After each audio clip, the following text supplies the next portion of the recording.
Hey everyone, in this quicktech how-to video, I'm going to show you how to add text to a TikTok video. To get started, open TikTok and tap the plus sign at the bottom. Next, either record your video or choose one that you've already taken from your phone. When you're done, tap the check mark at the bottom right.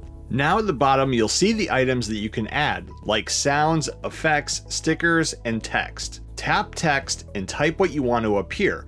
You can stylize your text by checking out the other options here too. You can either outline or put a box around your message, change the font or color. When you have what you like, hit done. Now, you can select and drag the text where you want it. You can also pinch to change the size or angle it. If you want to have your text appear in different parts of the video, select the text and hit set duration. In here, you'll have a timeline. Click and drag to adjust the timing. You can hit the play button to preview it to see how it's coming out. When you're finished, tap the checkbox in the lower right. Go ahead and do this with whatever other text that you want to put in.